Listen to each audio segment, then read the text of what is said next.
Get cracking. Oh, my friends, welcome and welcome to Sanctuary Online tonight. My name is Jo Bell from Sanctuary in the Woods and from Sanctuary Online. Many of you, I believe, know that those of us at Sanctuary had a vision to build a beautiful nonprofit retreat center just east of Austin, Texas. And our dream is to build a place where folks could come to get off the grid a bit, to rest and reflect, reframe, and then re-engage. We were well on our way to doing that this year. In the first quarter of 2020, we actually had our lawyers, our civil engineers, just out here getting all the topographical and legal details into line. And then, as with the rest of you, March hit and COVID changed everything, right? So the vision of what we had for Sanctuary changed almost overnight. And our board met and we asked ourselves, with all the restrictions, does it make sense to build a place for folks to come when no one's traveling right now, no one's coming together right now? But we said our passion is still to be a place of great programming, of great community, of great conversation, right? Of great learning and inspiration. And we said, how can we be Sanctuary in this time of, unknowing? And so what we did is we had a board meeting or two. We might have had an adult beverage or two. And we finally realized, if everyone else is going online, why can't we? And we immediately set forth to learning all we could, and then to say, we're going to learn while we're doing this, right? We're not going to wait till it's perfect. We're going to go ahead and put ourselves online. And God bless you. So many of you have allowed us to learn as we grow and to come apart and be a part of our community. And we've had some great speakers on, some great authors on. We've had nights of really, I would say, some controversial topics. And our only kind of guideline is we don't want all agreement. We're okay with disagreement. We just want it done in love, right? We want it to be a safe and challenging community. We want it to be a place of education and inspiration. And we're learning while we do it. So tonight, I cannot tell you how excited I am to welcome you and to welcome my wife. Cheryl Meyer is one of the best listeners I know, one of the best facilitators I know on the planet. And we were coming home last year, and we drive 3 days up to Michigan from Austin, and we listened to this book by Sue Monk Kidd. And many of you may have read other books by Sue Monk Kidd. I know The Secret Life of Bees is a huge hit. The Dance of the Dissonant Daughter, if you haven't read that one, amazing book of women in the church. My personal favorite, When the Heart Waits, that time of not here and not there, and this middle place of becoming, and kind of like what we're doing right now, actually. But anyway, we listened to this book and we were mesmerized. We thought it's one of her best works. And the brilliant part about it, at the very end of the book, for those of you who haven't gotten there yet, she does some speaker's notes where she mentions, here's the true story and the actual historical figures, and then here's all these other figures that she just made up and wove into the story. And it's a brilliant work. So Cheryl is going to kind of walk us through the book, and she's going to cut it in pieces and then have us comment, and cut it in pieces and have us comment. And the one promise we have to all of you is we will not ruin the amazing ending. Okay, so if you haven't finished the book, it's all good. We're going to go along the way, but we've been very careful how we've managed it. And Cheryl, they are in your fabulous hands. Folks, Barb and I will manage the chat box. So if you have a question or you want to go down into your reactions and raise your hand or something like that so we can see you, and we'll look over at the chat box. And so any questions along the way, please go ahead and do that, and we will gather those. And Cheryl, if I do something like this, that will be me trying to get your attention. Okay, honey? Sounds good. They're all yours. We're going to go ahead and put ourselves on mute. One thing I want to show you guys, if Cheryl calls on you tonight, you don't have to actually unmute yourself. If you're on a laptop, everyone try this for me. If you're on a laptop, I want you to put your finger on your space bar and hold it down. There she is. Isn't that cool? How you go on to like an automatic, you go on to, what I want to say this, you go into a unmuted. You go unmuted for a short time. Unmuted. And then you can speak your piece, lift your finger back up and you go back onto mute. Isn't that fabulous? Come on, give me some. Yeah, that was fabulous, Joe. I didn't know that. Yeah, Yes, that's fabulous. It's a neat trick. It's a neat trick, isn't it, Barb? Thank you. So, Mom, you've got to put yourself on mute now. And the rest of us, Cheryl, you're up. Baby, go for it. All right, cool. Well, I'm grateful for this opportunity because I learned a lot going back through the book a second time. And I'm also excited to hear y'all's comments. And I just want to say, even if you haven't read the book, please jump in there and comment. I'm going to talk about some specific things that are kind of enticing, and you may want to comment about them even if you haven't read the book, okay? So we'll go through it that way. Now, I do want to say that it was tough because this book has a lot of stuff in it, really, really good and interesting stuff. And the tough thing was to quill it down to fit somewhat within our time frames here.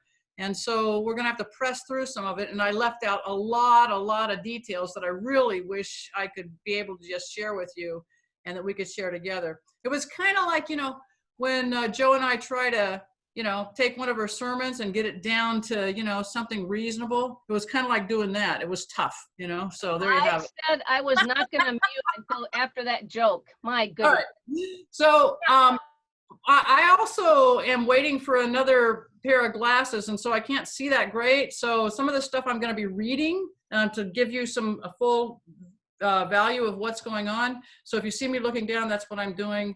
So there we have it. Okay. So to start off, I'd like to know who has read this and who has listened to it on audio. So if you've read it, use your thumbs up on your reactions and say that. And if you've listened to it on audio, use your clapping. So let's see. All right. Oh, good. Oh, yay.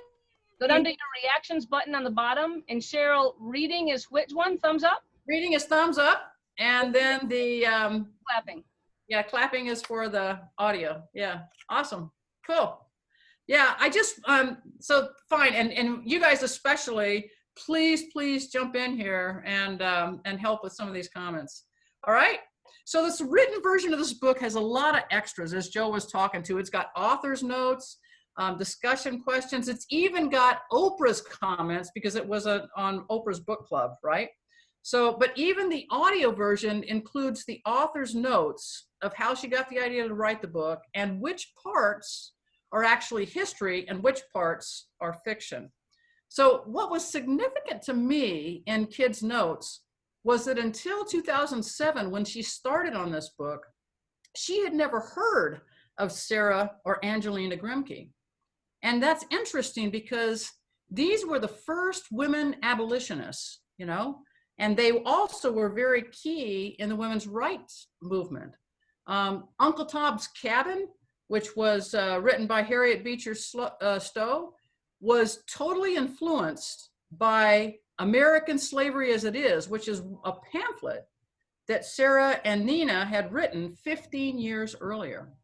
And the first women's conference in the US, the Seneca Falls Convention, took place in 1848. And that was 10 years after Sarah and Nina had begun fighting for women's rights. So Kid commented after she figured this out that, wow, not knowing these women, it just seems that women's achievements have been repeatedly erased throughout history.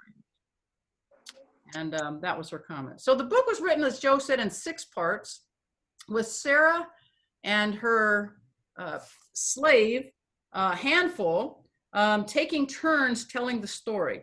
And so what I'm going to do is summarize a bit of each part, and then we'll stop at the end of that part and we'll comment about it before we move on to the next one, if you guys are okay with that. Is that good? You're good, right? All right, cool. All right, let's go to part 1. All right, so I'm just going to share some of the thoughts about it, some of the summarization of the part 1. This is when Sarah and Handful are little girls. Sarah's 11 and Handful is 10. And there's a lot of background and context in this very first section. It's very interesting reading. Sarah's abhorrence for slavery actually began when she was 4 years old, and she witnessed an older female slave being whipped. She ran away when she saw it, and it caused her to go mute. And then she struggled with stammering for the rest of her life because of that.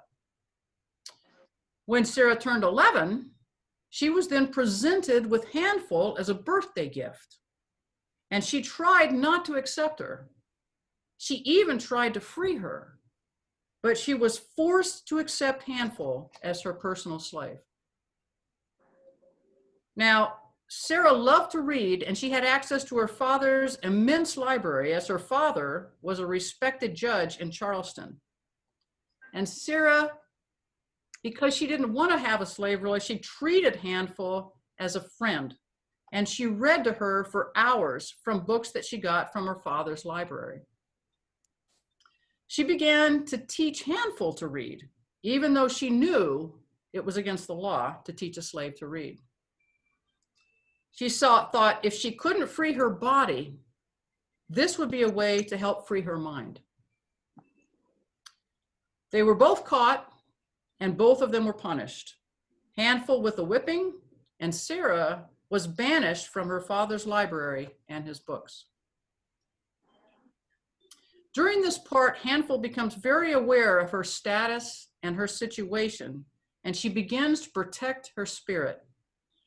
Based on her mother's stories, she adopts a large tree as her spirit tree, and she and her mama put their spirits there to protect them. So I had two quotes or comments that I wanted to make about this particular section, and you guys jump in here and talk about your thoughts about it, or about these comments, or about other things that struck you during this. So one of them was about women's rights, and it was when Sarah was sharing her immense desire to be the first female lawyer. Her father and her brothers laughed at her, and they told her it wasn't possible. But her mother's consolation to her was, the truth is, Sarah, that every girl must have ambition knocked out of her for her own good. The second comment was that at 11, Sarah recognizes her systemic racism. At 11, she thought, give Handful back, as if she was mine after all, as if owning people was as natural as breathing. For all my resistance about slavery, I breathed that foul air too. So that's the rest of what I have for part one. And I would love to hear your comments and your thoughts about either of these, or whatever else struck you about this first part. Again, all you have to do to speak is go ahead and put your finger on your space bar if you're on a laptop, and you can just go ahead and share. No need to raise your hand or do anything. We'd like to have a real natural conversation if possible.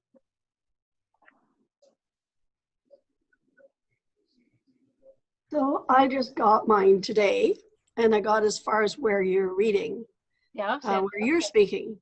And it absolutely struck me how someone can instinctively know that this is wrong. And the child who is being offered this person, human being, also knew it was wrong. And that had to go make some tea, because that just flabbergasted me. Because if we've known that's been wrong for as long as we've known it, Yes. why is it still so basically around the world? Yes. Like, that's just way too long. Yeah. Why are we still struggling with these questions when a tiny child, frankly, who could probably think clearer than most of us, are the ones to put it forward? You know, maybe we should be listening more to them. That was. Yeah. Thank you, Sandra. I got about as far as Sandra did, maybe a little bit more. I got into like chapter 1 of part 2. And so there were a couple of things that struck me. First on your comments, I think, there's so much about racism being learned. And so there is something about the innocence of a child. And, so I think, that's one of the things that I kept in mind as I was reading through this. Something else that struck me in the first was the ways that Sarah tried to make Handful's life a little bit easier. not just with the reading, but in the giving of the liniment oil when her mom was hurt. It's interesting because the punishment that her mom received just, oh my God, it just shook me to the core. You know, I'd never heard of that before. And, you know, so just the ways that people came up with for doing horrible things to people just really struck me.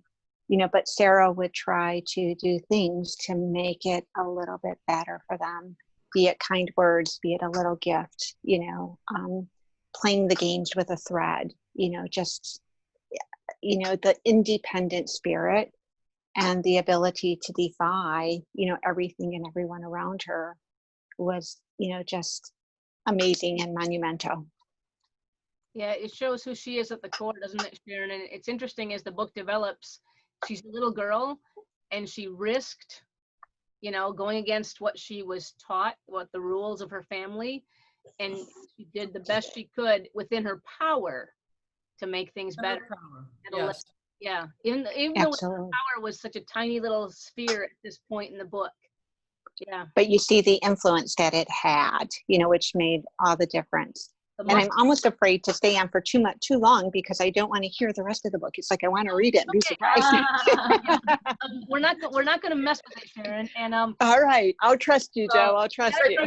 But you will share and hear some of the details because some people ask for the summary. So yeah, no, which is absolutely fine. Not the very end. But if you need to jump off, I totally get that. I don't like that either. Don't do it. It's like I need another week. I need another week. Yeah. Any other comments? Yeah, one of the things that struck me on this was the punishment by banning her from the library. So part of feeding into the control is not giving anyone access to books or, you know, information as a way to expand their mind or expand their horizons and control exactly what information they're getting and how they're getting it. Yeah, yes. She so loved that part of that learning and that desire in her heart to be a jurist. I think the quote that just struck me in this whole piece, Cheryl, was her mother lovingly saying, the truth is that every girl must have ambition knocked out of them for their own good. Right. And she gave that to me a lot too. Yeah. But Joe, one of the telling points though is the comment right before that of, you know, I once was a girl with dreams as well, you know, and it left a hint of something there, you know, I'm not sure what, but there was absolutely a hint of something. Well, Sharon, I'm gonna share, there's only like 3 places in the book where her mother reveals herself, like as a woman, as a human, with that kind of compassion. And I will not tell you those and therefore not adjust the book for you, Sharon, but there's like 3 places along the way where you'll see that same vulnerability from Sarah's. Yeah. Vulnerability, and yet she recognizes that she has to also, this is her life. And her daughter needs to also understand this is her life, you know, so. All right, let's move on to part 2.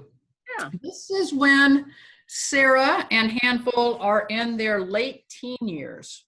Okay, so Sarah, during this part, enters society, Charleston society, and in order to get a husband. And so she becomes infatuated with a man and engaged, but is later informed that her beau has several fiancés. So she's crushed. And at the same time, very shortly thereafter, she was downtown Charleston and she saw Charlotte, Handful's mother, being dragged away by some guards. And that also just crushed her and upset her very much. And she decides after that to give herself to God and never marry. She's convinced that slaves should be free and equal. And she's now raising her little sister on top of that, Nina, who's 6, who calls Sarah mother. During this part, Handful becomes more defiant, like her mother. And then she loses her mother when her mother disappears after the guards take her away. Handful is devastated, and she grieves for weeks. She finds solace when she finds quilt pieces that her mom sewed describing her life in pictures. And Handful fawns over her mama's story quilt pieces, and then she begins quilting them together as a complete story of her mama's life. Wow. So Sarah was away. This is one thing that happened. And upon her return to the Grimké house, she catches Handful bathing in her room, Sarah's room, in Sarah's copper tub. And after the shock and the cleanup that they quickly cleaned up, she says about Handful, Handful immersed herself in forbidden pleasures and forbidden privileges, yes, but mostly in the belief that she was worthy of those privileges. What she'd done was not a revolt, but a baptism. And she goes on to say, I saw then what I hadn't seen before, that I was very good at despising slavery in the abstract, but in the concrete, intimate flesh of the girl beside me, I'd lost the ability to be repulsed by it.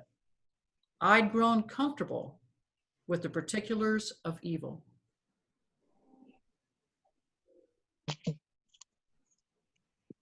Also in this section is where Handful finds the list of goods and chattels, where each slave's value was written and included among the rugs and lamps and everything else. Comments about what you were struck with here, or about any of these quotes? So we're now going to need to pull on fewer of you who've actually gotten this far in the book. Bonnie, Or even if they haven't read it, they can still comment on these things. And, Cheryl, yeah. Jane Ann here, could you just read the sentence just before the last sentence? It was a really powerful one. Before about the slaves, about finding under the carpet. It was the paragraph before that. Okay. What Sarah said was, I saw then what I hadn't seen before, that I was very good at despising slavery in the abstract, but in the concrete, intimate flesh of the girl beside me, I'd lost the ability to be repulsed by it. I'd grown comfortable with the particulars of evil. That's the line. I think that's that's probably the powerful line of the book. Growing comfortable with the particulars of evil. Yeah. The interesting, it's Lisa. Yeah, I was just going to say, the interesting thing is that she continues to recognize her, systemic racism, which is just incredible to me. I think that was what you were commenting about earlier, Sandra. Yeah.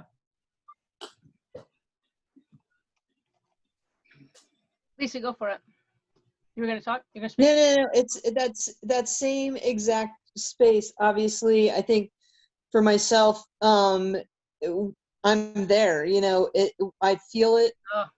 We become inured to all of the travesties of this life, and live, and we feel bad when bad things happen.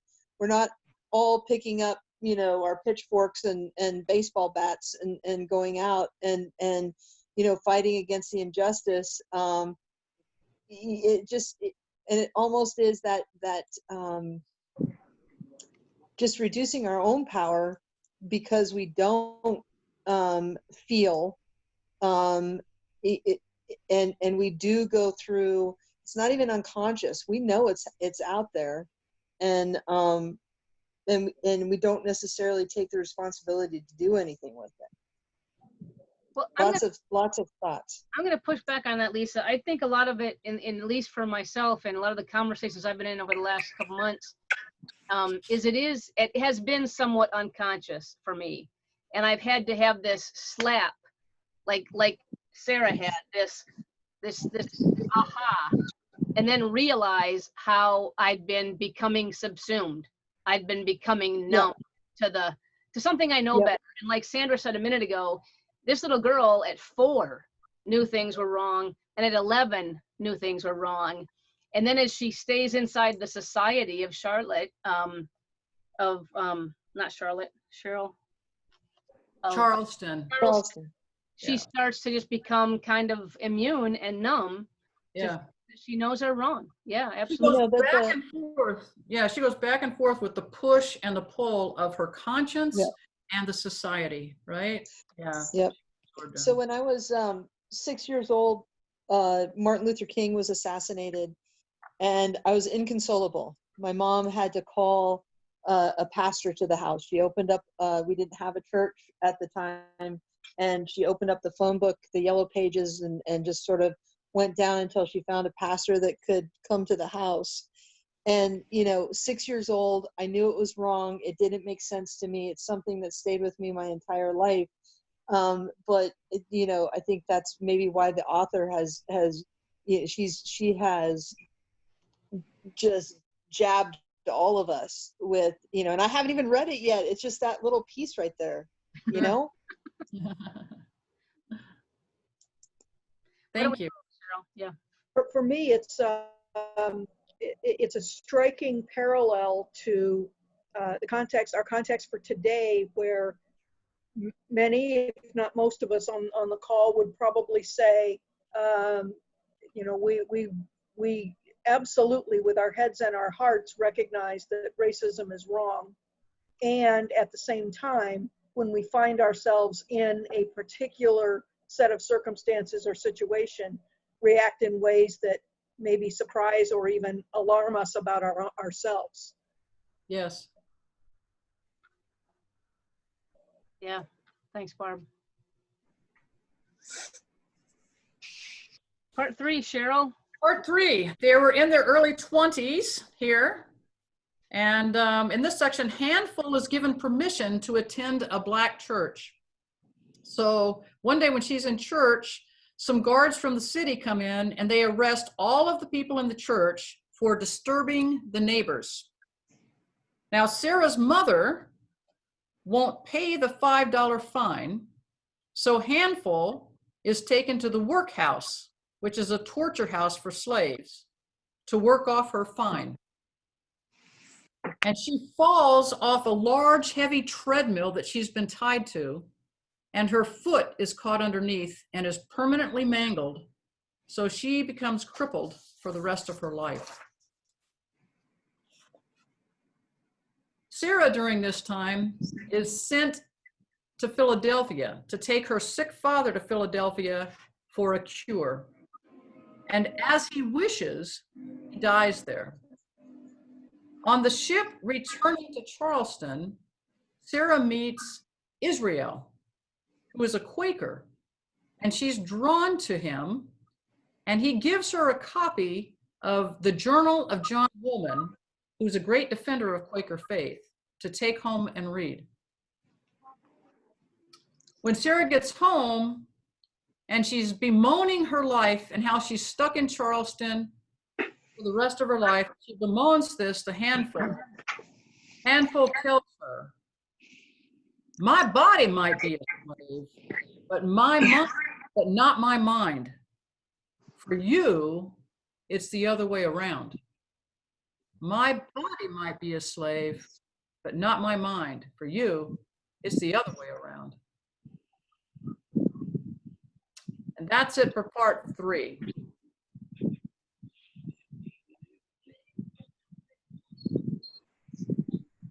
Any thoughts, whether you've read this far or not?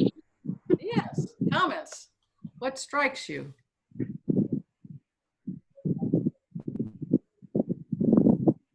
Janice, it feels like you got something to say here.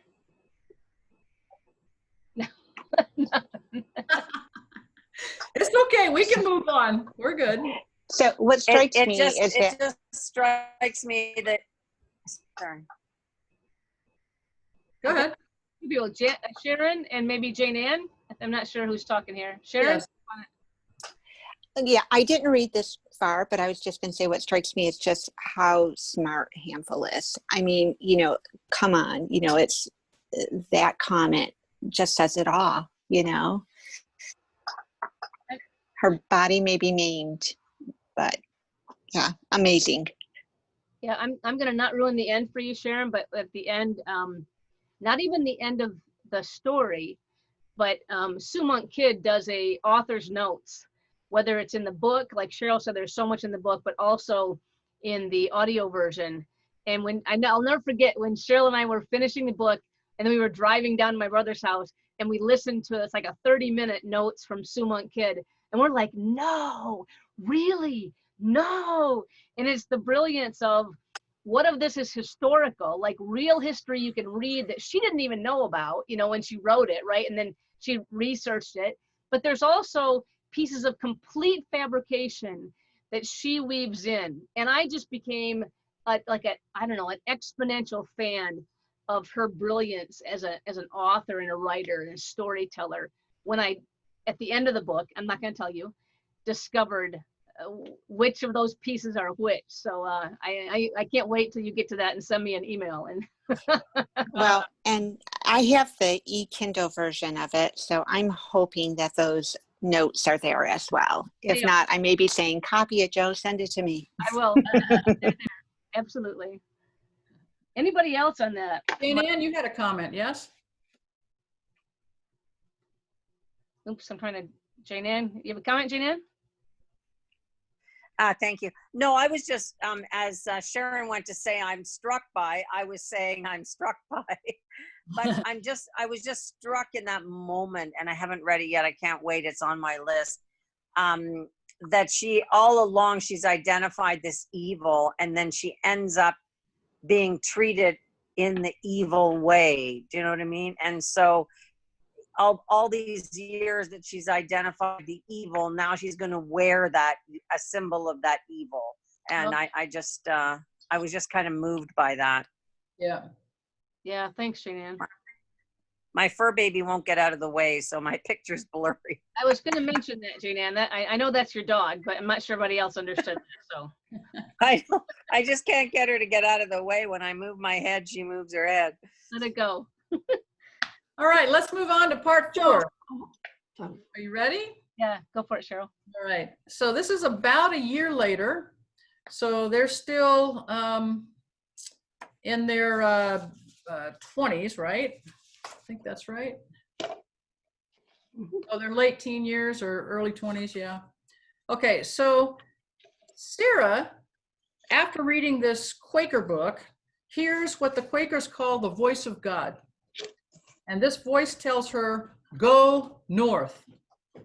And in her inner struggle to leave everything she'd ever known, her family, Charleston society and culture, her religion, everything, Sarah finally understands the truth in Handful's words. That when Handful said, my body might be a slave, but not my mind. For you, it's the other way around. And she decides to go ahead and not be a slave with her body, the part she can control. She leaves Charleston and goes to Philadelphia, where she moves in with Israel, the Quaker, and his sister and his children. Israel and Sarah are falling in love. Now, Handful, during this time, helps plan a slave revolt with Denmark Vesey, who is her mother's past beau. He also happened to be a historical person. The plan for the revolt was discovered by city government and averted, and the slaves are then tortured to get the leaders' names so that they can punish them.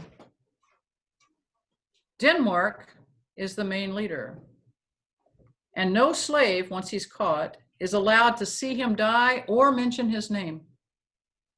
Handful leaves the Grimké land to go and watch in secret as Denmark Vesey is hanged.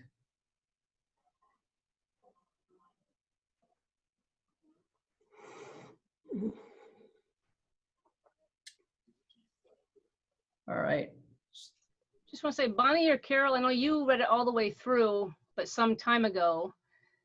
I'm trying to think of who else raised their hand that had read all the way through. Carol, did you get a chance to read all the way through? Yeah, I read it all the way through, but I know I couldn't remember what year I read it. I noticed it was this book I have was published in 2014, so could have. And I actually have a hard copy. So Oh, wow. usually I buy, you know, paperback, right? But and so it's bringing back all these memories of the story, and it's definitely one of those books that I'll pick up again after tonight and reread. But yeah, it was fascinating, and I think my favorite part though was, you know, her teaching Handful how to read, and I know that was in part number 1, but it just I just thought that was so sweet. Anyway, it's a really good book, and talking about it tonight brings back all kinds of memories of reading it. And so yeah, and then I noticed too in the back of the book, of my book, it shows a list of her reference material that I guess she read through to put this all together. Yeah. Well, I'm just wondering, Cheryl, with an interest in time, if as many folks haven't gotten quite this far, if you kind of give us a few snippets to the end. But what we found when we were rehearsing was there's so many good questions to just discuss, that whether or not a person has read the book, why it's relevant, right? Yeah, we can go ahead and move forward and skip a bit of part 5. There's some very good information in here, but as is in all of this, I do want to say in part 5, as we're talking about it, one comment, and it's the same kind of thing, that Sarah coming back again to her revelations about the evil of slavery. And she says to Nina, "It has come as a great revelation to me that abolition is different from the desire for racial equality. Color prejudice is at the bottom of everything. And if that's not fixed, the plight of the Negro will continue long after abolition." I thought that was quite brilliant. Yeah. Because back then, those were two very different things, right? Abolition and actual freedom and equality were very, very different. Yeah, many folks said, go ahead and free the slaves, but then send them back to Africa. Right. Like free them and let them be a part of our community, and don't integrate. And so that continuum, like we talked about, Cheryl, that continuum of opinions of people as they tried to struggle with the concept of how do we do this? How do we become a society? Because there were many that felt abolition was the right thing to do, but then didn't know how to move past that, you know? Yeah. And what I found with Sarah and her sister Nina, they had different, for me the book is kind of their different movements of identity, you know. First, when they left their culture, when they left their church, when they left their home, when they left, when they became abolitionists, then this movement of racial equality, a whole different level that made them even more out there, you know, as far as in their views. And then when they went out to add women's rights and blend that, again, that almost, quote unquote, split the movement and almost had them kicked out of speaking for the right of abolitionists, you know. So it's an interesting, they kept moving further and further from the pale, but they got stronger and stronger in their beliefs as they grew, in my opinion, of reading the book. Yes. Let's just, in the interest of time, maybe skip some of this summary, because I want you guys to read this anyway, right? And talk about the title for a minute, because the title, you know, of the book, The Invention of Wings, throughout the book, there are some references to it all the way through. And one of those is an author's note about Sarah and how thoroughly her life was arranged against her and what she overcame. So the author says, Sarah had invented her wings not so much in spite of these things, but because of them. And I'm just interested in what you all's interpretation of the invention of wings and what you might have seen or thought or even hypothesized of what that might mean. So I've been a fan of Sue Monk Kidd from The Secret Life of Bees, and I bought this book a long time ago, never got to read it. I never would have guessed by the title that that's what this book was about. But it was interesting because even in part one, you know, there was the references to going on the roof. And, you know, I have a recollection of birds for some reason as well. Yeah, so it was, you know, I think The Invention of Wings is a great title for it because it is learning to, you know, to develop, learning to it's a journey, you know. So I thought the title was amazing, but I would never have equated it with a book about slavery, quite honestly. Right. Yeah. Yeah, that was the same with me. What else? Who else had a comment about that? I do. Okay. So there's a couple of things for me, and I've been phased out a little bit of it tonight because I keep equating some of what's being said to what's going on right now with COVID and how people are being treated and treated differently, and how people talk a lot, but a lot of stuff isn't being stopped. And so I kept thinking about, there was a situation about a week ago where a man was in a store and he went up to somebody without really thinking it through perhaps, but was very pleasant and said, "I'll get you a mask," and went and got it for him and gave it to the other man who lost it. And then all of a sudden, because the guy lost it, the first person started to talk about, go back to where you came from. Yeah. And there's just so much of that. And I think you can legislate all you want, you know, but it's getting people to legislate themselves and to take it onto their hearts and not just to go through the same thing that people have been trained subtly, very subtly, to say and do. It's takes a lot more action than just a piece of legislation. Yeah. Because unfortunately, I think for me, it's the subtle inference that you're not equal that has always bothered me and held me back. Yeah. And the only time I've been able to push through and do something bigger is when I get so angry when somebody says, "Oh, you can't do this. You can't do this. Go away."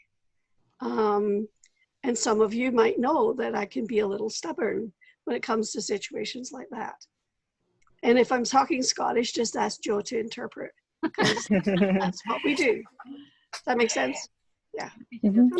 So much of it is about education, though, like you said as well. Yeah. You know, you said, you know, about training and, you know, I mean, just think about it. The more educated you become about a person, a group, a topic, anything, sure, the more you can become an advocate of it, the more it takes away the fear, the more it becomes the norm. And with what we're going through right now, I mean, education is what I keep pushing with the folks I interact with, because I think that's how we're going to change things. Yeah. And you saw it in what Sarah was doing, what Sarah was teaching Handful to do. You know, it's like education is key. Yeah. Oh, nice. I think education is good, but I think also too, in that education, you actually have to be shocking to get people's attention. Not that they're just going through to finish the course or whatever their, you know, it has to mean something. Says they have to do it, yeah. Or stop living in isolated quarters. Move into areas where you can experience and join in the kind of experiences others are having if you live not in isolated neighborhoods. Yeah. Yeah. So she who's living in one. So I just love that it's partly, you know, she became who she was, and you've done a masterful job tonight, honey, of not giving that away, of the rest of the arc of Sarah and Nina and the work that is now in the history books that even Right. some monk kid didn't know about, right? But the work that's actually in the history books, you haven't given all that away. And the arc of who Sarah and Nina will become is profound. And they had to have these consciousness raising moments, like you're saying, Sandra. Cheryl and I always say when we teach, what we've learned that is it doesn't matter till it matters. Like you can teach someone all day long. Another way to think about that is when the student is ready, the teacher appears. And that teacher may not be a teacher per se. It may be something in the news. It may be some kind of aha they've seen 100 times, but suddenly it got in.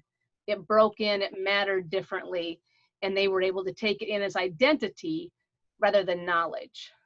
Mhm. It broke their heart. You know, it wasn't just something they became aware of.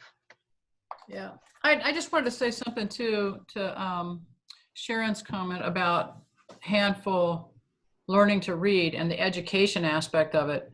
Because she was taught to read, there are a lot of things that she was able to do throughout this book, you'll see, that made a difference in hers and her mama's lives and in her little sister's lives. So it's huge that it was something like that. It was, you know, even the little bit of reading that she learned, it made a huge difference throughout the story. So. Well, and Cheryl, she became like that, Sharon. You know, it was her mother taught her, but her mother taught her what her mother had taught her. And then she taught her little sister. And when you finish the whole book, you see the 4 generations of those strong, strong women who may or may not be real. But the brilliance and the backbone and even on her deathbed, when Charlotte tells Handful what to remember about her. It's brilliant worded about education, about teaching. And that teaching is often not from an educator. It's from a person who has an influence on your life, whoever that is, right? Whoever that is. Yeah. Amazing. Do you want to hear that quote? Yes. Sure. Okay, and that'll be the last one from part 6 that we talk about. Sure. Because what happened was at the beginning of part 6. Oh, don't give it away, honey. Don't give it away. I think we've left that whole part that they're going to discover by themselves. That's all right. Because you'll go, when it happens, you're like, oh, yeah. You're all alone. All right. Thank you for protecting us, Joby. Just give the quote, honey. Give the quote. It's good enough. No, just give the quote? Yeah. All right. It's Charlotte to Handful as she's dying. Yes. All right. She says, I was just going to say that as she's dying, she told Handful, she says, when you think of me, say this. She never did belong to those people. She never belonged to nobody but herself. Yeah. Yeah. I can see Bonnie and Carol remembering that line, right? Wasn't that just beautiful? Yeah. Yeah, and I just wanted to go back to the title of the book. The very first sentence in the book is Handful's mama saying, there was a time in Africa that people could fly. Yes. And then look, at the end of that paragraph, when we came here, we left that magic behind. Yes. And Carol, she also says that Handful says, we knew that was just rubbish. Like Handful tosses it away early as a young girl, but comes back to it as an older woman, understanding what her mother was giving her in the story, not the truth, but in the story, right, of where she came from. Yeah, you guys are gonna what it symbolized and what it represented. Yeah. The invention of wings. Yes, exactly.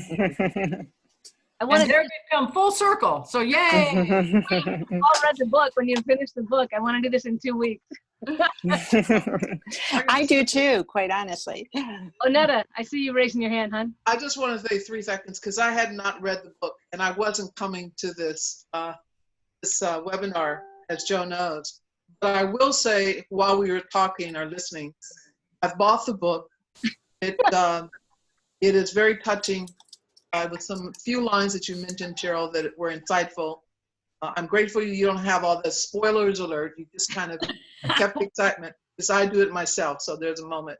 All I can say is it's been a very insightful conversation, and clearly sometimes you have a moment when you can sit and listen and you hear some things which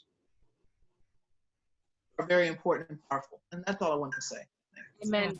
Thanks, Yeah. thanks for being here. Annetta joined us last week, and we're trying to actually get this in as, like I said, as a opportunity for folks to have a great summer read, and yet it's a very relevant and timely read, and then maybe even have like a 6-part book study in their churches, in their families, in their communities. We so need physical distancing and social connection right now, right? And in a couple of weeks, I'm going to offer a Zoom 201 for facilitators and hosts that can help someone if they want to bring a group together and then navigate this. So might be like a 1-2 punch on Etta to see if we can bring this brilliant writing and a great summer read and yet a really valuable conversation, you know, to folks as far and wide as we can. Yeah. Thank you all for participating. Cheryl, you were great. Can I I want you to unmute yourselves and give Cheryl some serious, a loud amount of love right there. Yay, good job, Cheryl. Yay. That's great. That's fabulous. You're awesome. And I know for many of you, Great job. I know you may want to be dropping off right now, but I have a couple really, really neat announcements. So if you can hold on just a few minutes. Cheryl, what a great job. And you just didn't spoil anything, but you drew folks in. So thank you, and God bless you for that. I'm going to click on next week. I know many of you know that Nancy Wilson is coming with us, and she is doing a birding as a spiritual practice. Nancy, many of us know Nancy as the moderator of our denomination, and she's just a wonderful person. But the way she decompresses from the stresses and the many things she's done in her life is through birding. And so she honestly said a couple weeks ago to me, she said, "Joe, birding may have quite literally saved my life." So Wow. Sanctuary Online, our goal is to do some education, some inspiration, some chill, you know, and also some spiritual and personal development. So Nancy will be one of those, whatever box that fits for you, but please come and bring anyone you know that loves birds and loves birding, okay, to next week. The exciting thing we also have is we finally have an entire month of content locked down. So for those of you who have pastors, who go to churches, who know folks who might need some consistent social connection, we want to be that at Sanctuary Online. So next, on the 4th of August, I'm going to do that Zoom 201 for hosts and presenters, talk about how do you help folks navigate Zoom? How do you use sharing of screens with, you know, not looking like an idiot doing that, you know? How do you use breakout rooms for small groups and large groups? So I hope that will be a fun presentation. August 11th, we are beyond excited. The other night, Ken said, I was just scrolling Facebook and seeing what folks are talking about. And there's more pictures of their pets than you can imagine. So we're having a great Give Our Pets Some Love night. And we're going to have some pet contests. I'll show you that in a minute. But it's about some photo contests. And we have some fabulous host presenters for us that night. Some folks who work with pets shelters. And they're going to be able to give us ideas of what you can do to help pets in a COVID time period in your own local communities. So we're incredibly excited about that. And then many of you maybe don't know, Sanctuary in the Woods first became Sanctuary at Sea. We've done a few cruises, and then we planned this August to be Sanctuary on the road and go camping. We actually booked an entire campsite south of Hot Springs, Arkansas, and had camps and cabins and everything ready to go. And no. So now we're going to combine Sanctuary Online with Sanctuary on the road and go camping online. So I'll tell you more about that in just a minute, but that's incredibly exciting. Mark your calendars for August 18, 19, and 20. And then the end of this month, end of August, we're going to feature finally Ken Martin is healthy enough, has enough breath in his lungs. Thank you, Jesus, for bringing him back from his COVID adventure. And he's going to talk about his book that was just recently released right before COVID hit, which is Together 10 Building Blocks for a Successful Relationship. So real briefly, I just talked about this. I'm going to host this 201 for presenters and give you some real great tips and tricks that anybody can become a master host of Zoom overnight, I promise you. Then giving our pets some love. So get ready for this. Photos due August 4th. But here's all the contest categories. And if you've given us your email in the chat box, we'll send these slides out to you. So you can get ready to see, do you have the cutest pet, the smallest pet, the largest pet, the pet that looks most like you? We'll do those contests. We'll take photos in, and then we'll, of course, have a wonderful panel of judges and then send you prizes. Okay, so we're excited about that. And then Sanctuary on the Road. We are incredibly excited to go on the road, but to go on the road and stay where you are. So we're going to, on Tuesday, August 18th, get to know you. Where are you camping? Who are you with? And some photo contests about that. On the Wednesday, we're going to do best camp foods and bring recipes to share so folks can eat camping recipes. And then Thursday, we're going to actually do a sing-along and have songs, some favorite camp songs and stories around a fireplace. Cheryl might bring out her guitar and play with us, but we're trying to get 100 people to come camping online, because why would you not come camping online? To do that, we also have, let's see here, we've got some photo contests, of course, because that's how you go camping online. So we're going to have contests for the best decorated campsite. And we want you to go through your old pictures. You don't need to go camping, but have you been camping, right? Funniest picture, best campfire, best fishing picture, best in the mountains or on the water campsite. And of course, best pet camper photo, because, you know, we got to bring the puppy along. Now, if you haven't been camping before, like Cheryl and I, you can do this. You can go camping in your mom's backyard. So we swear to God, if you know us, you know this is true. The smoky picture was us doing a great job initially, learning to build a campfire in a brand new little, I don't know, chimenea thingy. And then down here, my mom is drinking a beer, but she doesn't drink beer. So I said, Mom, hold this beer for the picture. And she, Cheryl and I are trying to teach you how to go camping in your own backyard. We're excited about that. And again, if you've given us your email, we'll send you all the details, and then you can send that on to other folks of the different photo contests each day, what we're doing each day. We're going to be camping August 18, 19, and 20, and I'm going to expect you to be there, because wherever you are, no mosquitoes. Wherever you are, eat what you want. Wherever you are, sleep in your own damn comfortable bed, right? It's like, whoa! Awesome. That's good. And then finally, we're going to close the month with Ken. So honest to God, we're excited that Ken's healthy again and able to bring us this our relationship. So my friends, it's a few minutes after the hour. I want to thank you so much for being with us. And again, make sure you leave us your email, your phone number if you'd like to get a text next week to remind you. But we're here every Tuesday night, and we want to be fun, loving, caring, supportive, educational, inspirational, challenging, and safe, all those good things. So please come back every Tuesday, bring a friend to Sanctuary Online. God bless you. Bye. Hi, guys. Good night, everybody. Good night. Yourselves, and you Good can night. absolutely.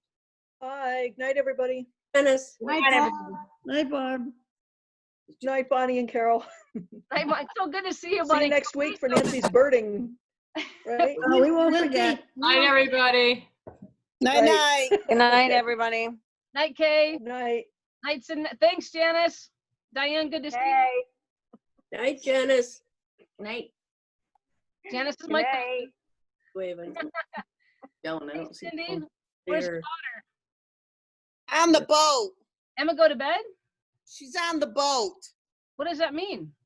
She's on the boat, the pontoon. Oh, on a- good decision. We live, yeah.